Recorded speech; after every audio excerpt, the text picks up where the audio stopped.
Hello and welcome to our video on Posta di Finestra. My name is Brendan Fauché. I'm the longsword instructor at the Niagara School of Arms.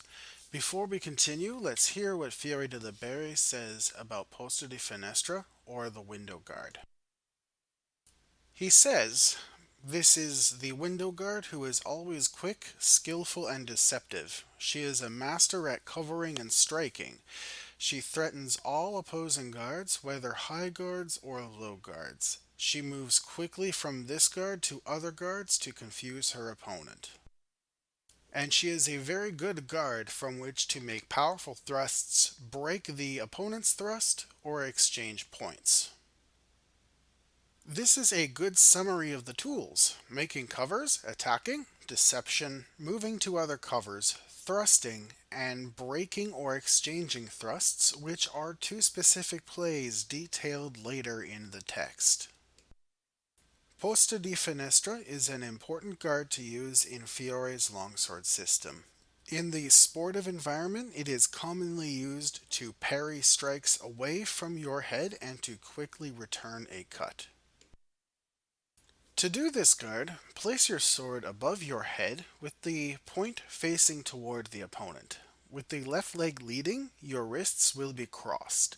Another two good points are to keep your elbow behind your cross guard and your point across the eyes of your opponent.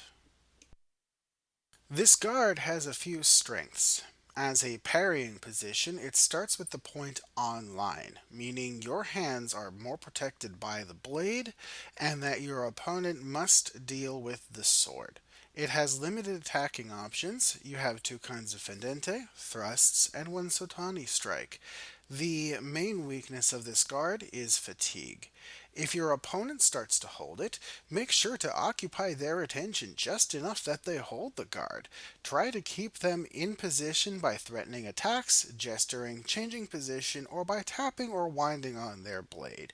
Or simply wait until they change position out of the guard and immediately attack them in that tempo. The first kind of fendente we teach to use is a tutta volta, to turn the sword over your outside shoulder and apply a fendente in reply. Remember that you can end in posta longa, posta breve, or posta di dente cingario.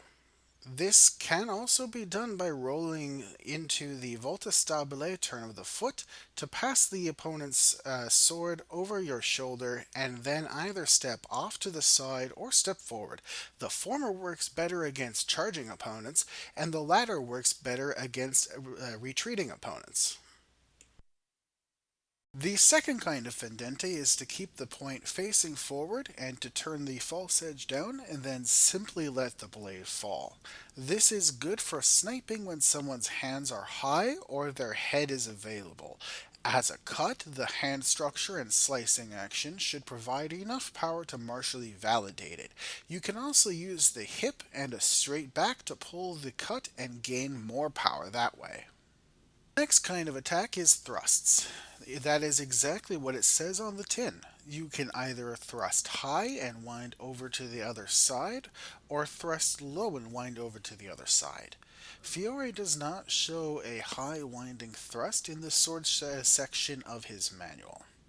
When thrusting and winding low, make sure to place the front palm facing up, keep the hands a little low, and place the point in the opponent's chest, neck, or mask.